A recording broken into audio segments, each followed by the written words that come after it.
अस्सलाम वालेकुम मेरे अजीज़ दोस्तों, बुजुर्गों, साथियों, माँ बहनों। मैं मोहम्मद अब्दुल हक खमर, तहरीक मुस्लिम शमवान का वाइस प्रेसिडेंट और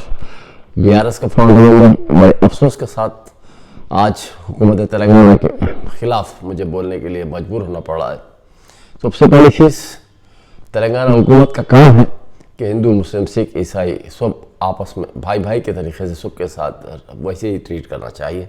जैसे तरीके से एक सेकुलरिज्म और डेमोक्रेसी में होना चाहिए। लेकिन अफसोस यहाँ पर सौतेले तरीके से जो सलूक किया गया है उसका एक जीता जागता आपके सामने एक सबूत है कि मेदक के अब्दुल खदीर साहब जो नौजवान लड़का था, जो उसको हुसैनी आलम पुलिस स्टेशन की लिमिट से उसको अरेस्ट किया गया और अरेस्ट करके लेके जाकर उसको 3rd डिग्री दिया गया। इतना टॉर्चर किया गया कि उसकी बॉडी के कोई पार्ट सही नहीं रहे और उसका नतीजा ये हुआ कि वो दौरान ट्रीटमेंट गांधी हॉस्पिटल में आखिरी सांस ली और उसका इंतकाल हो गया 16 तारीख के दिन। बड़े अफसोस के साथ ये बात सुनने के बाद हम तमाम को तकलीफ़ हुई और हमारे अपने MBT के क़ायद जनाब अमजदुल्ला खान ने वहाँ पर स्पॉट पे गए और उन्होंने जो भी देखा वो काबिल सताइश है। चलो कम से कम एक आदमी तो जाके अपनी तरफ से जिम्मेदारी को तो मुसलमानों की तरफ से नुमाइंदगी की और वो हकीकत को आवाम के सामने लाया। और इसी तरीके से मुझे वो बात याद आती है, देवेंद्र गौड़ के ज़माने में एक मरतबा देवेंद्र गौड़ जब तेलुगु देशम के होम मिनिस्टर थे तो हम देवेंद्र गौड़ के पास जब गए थे तो वहाँ पर एक जम्मे गफ़ीर था, काफ़ी पब्लिक जमा थी। हम जब लोगों से बात किए तो मालूम हुआ ये भी गौड़ कम्युनिटी का है, वो भी गौड़ कम्युनिटी का है, वो फलां गौड़ है, ये फलां गौड़ है, फलां गौड़ है। तो हमने जब थोड़ी देर तक खामोश बैठने के बाद जब हम देवेंद्र गौड़ साहब से जब मुलाकात किए तो हमने बोला कि भाई आप तो एक होम मिनिस्टर है लेकिन आप पूरे गौड़ों के साथ हैं और आप हमारे लोगों का कब काम करेंगे। तो उनका ये जवाब था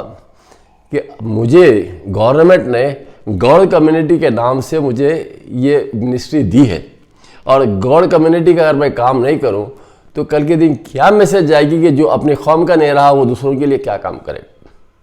तो ये चीज़ उन्होंने अपने ज़बान से कही और ये भी कहा कि ना तो सिर्फ गौड़ कम्युनिटी बल्कि हर एक का काम करता हूँ, लेकिन गौड़ कम्युनिटी को अगर मैं नज़रअंदाज किया तो मेरे ताल्लुक़ से लोगों में, हमारी कम्युनिटी के लोगों में अच्छी मैसेज नहीं जाएगी कि गवर्नमेंट तो मुझे होम मिनिस्टर बनाई ज़रूर है लेकिन अपनी कौम का काम नहीं करने वाला दूसरों का क्या काम करता है, ये मैसेज आएगी। इसलिए मैं पहले उनका इम्पोर्टेंस देता हूँ, उसके बाद तमाम के कामों को मैं अंजाम देता हूँ। तो मैं बड़े अफसोस के साथ कह रहा हूँ, वो भी एक होम मिनिस्टर थे। आज महमूद अली साहब मुसलमानों की तरफ से गवर्नमेंट ऑफ तेलंगाना ने उनको होम मिनिस्ट्री का ओहदा दिया है, लेकिन अफसोस कि वो ओहदे के ऊपर रहने के बाद आज तक कभी मुसलमानों के काम करते हुए कोई नहीं देखा। हर वक्त यही कहते हैं कि भाई मैं क्या कर सकता हूँ। अगर इस तरीके से अगर आप खामोश रहेंगे और आपके जितने हवारियाँ हैं जो आपके तारीफ़ कर लेते घूमते फिरते हैं कि भाई तेलंगाना राष्ट्र समिति सेकुलर है, 1 नंबर के CM है, महात्मा है, गांधी है, तो फिर महात्मा गांधी क्या कर रहे हैं, पुलिस क्या कर रही जो आपकी फ्रेंडली पुलिस है। जबकि एक अब्दुल खदीर को इतना टॉर्चर करके उसको इतना मारा गया, इतना ज़दगोब किया गया कि आखिर में उसकी मौत हो गई। इस सिलसिले में क्या कोई कभी किसी अपने मुस्लिम कायदीन जो कि BRS के हैं, जो बड़े बड़े डुआ मारते हैं, कल यानी कि 17 तारीख के दिन का KCR साहब की मुबारकबादें देने में सब मसरूफ थे, क्या ये जबान भी आया कि मुसलमान अब्दुल खदीर का जो कत्ल का कत्ल का केस है। लेकिन अफसोस इस बात का है कि इसके ताल्लुक से ना कोई बोलने वाला है ना इसके ताल्लुक से कोई बताना चाहता है। बोलने की कोशिश करेंगे तो इनको अपना मुकाम ख़त्म हो जाएगा TRS में, और कभी हुकूमत के खिलाफ कैसा बोलेंगे ये सोचते हैं। हुकूमत तो दूर की बात है, इंसानियत के लिए, सच्चाई के लिए, हकीकत के लिए, सेकुलरिज्म है, डेमोक्रेसी है, इसके लिए कोई सोचने की ज़रूरत नहीं है। सच्चाई और एज़ पर द कॉन्स्टिट्यूशन आप सच्चाई को आप बराबर हाईलाइट कर सकते हैं। ये क्या तरीका है? एक गरीब मासूम मजबूर 3 बच्चों का बाप और एक बेवा हो गई इसकी बीवी, और वो चाहे वो कैसी भी लाइफ थी होगी उसके पर्सनल है, लेकिन कॉन्स्टिट्यूशन तो हमें इजाज़त देता है उसकी मदद करना। और ये कौन सा तरीका है कि उसको लेके जाके एक शक शुबे की बुनियाद पे उसको इतना टॉर्चर करना कि कोई अनह्यूमन बीइंग क्या बोलते हैं, इस तरीके से उसको टॉर्चर करना है जो उसको यानी कि टॉर्चर किया गया और उसको यानी कि दगोब करते हुए उसको यानी कि इस हालत में ला लिया गया कि ट्रीटमेंट के बावजूद भी वो बच नहीं सका। बहरहाल ये तमाम चीज़ों को आपके सामने रखना ज़रूरी था, क्योंकि आप और हम आज अगर खामोश बैठेंगे तो हुकूमत इसके ताल्लुक से कोई अहमियत नहीं देने वाली है, बल्कि इसको बर्फदान में डाल देने वाली है। इसलिए मैं आपको ये बात तो आवाम नास के सामने मैं आम करना चाहता हूँ کہ جس طریقے سے آج عبدالقدیر کا واقعہ ہوا اور بھی کل کوئی دوسرے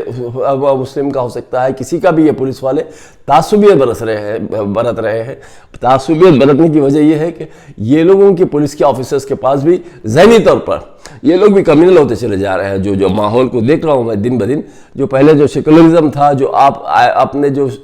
آپ اوت لیتے تھے، تو آپ اپنے کانسٹیٹیوشن کے اوپر اوت لیتے تھے اور کانسٹیٹیوشن کے حساب سے آپ کو تمام مذاہب کے لوگوں کو یکسانیت کے ساتھ لے کے چلنا پڑتا تھا. لیکن افسوس کی بات ہے کہ یہ تمام کانسٹیٹیوشن کو یکسانیت تو دور کی بات ہے، یہ لوگوں کے پاس کانسٹیٹیوشن کو بازو رکھ کے اپنی منمانی چلا رہے ہیں. اگر اس طریقے سے رہا تو ان کو بریک لگانا ضروری ہے. لہٰذا میں تمام سے درخواست کرتا ہوں کہ اگر یہ پولیس والے اس سلسلے میں اگر سیریس ایکشن لیتے ہوئے وہ ایس پی کے اوپر اور یہ جو بھی انسپیکٹرز اور ایس آئیز وغیرہ جو بھی کانسٹیبل جمداز وغیرہ جو بھی ہیڈ کانسٹیبل تھے ان کے اوپر ایکشن لے کے اگر جب تک یہ کام نہیں کریں گے اس کا میسیج دوسرے پولیس اسٹیشنوں پہ اچھا جائے گا. اگر ایکشن نہیں لیں گے تو دوسرے پولیس اسٹیشنوں پہ اس کا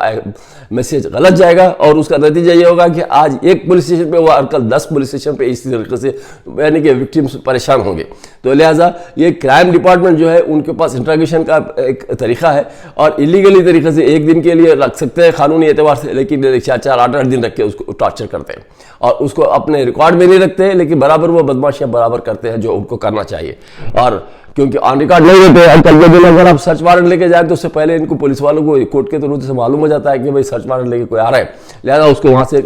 یعنی کہ اس کو دوسری جگہ پر منتقل کر دیتے ہیں. تو بہرحال یہ تمام چیزوں کے جو تماشے ہیں، یہ تماشوں سے آپ کو اور ہم کو ہوشیار رہنا ہے اور اس کے اوپر عمل کرنے کے لیے پولیس والوں کو میرے طرف سے اور چیف منسٹر آف تلنگانہ سے اپیل ہے کہ آپ اپنے آپ کو جس طریقے سے دعا ہندو اور مسلمان کی آپ کہاں کرتے تھے اسی طریقے سے دعا سمجھ کے آپ اس کے اوپر فوری ایکشن لیجئے اور اس کا جو ایکسگریشیا ہے وہ جو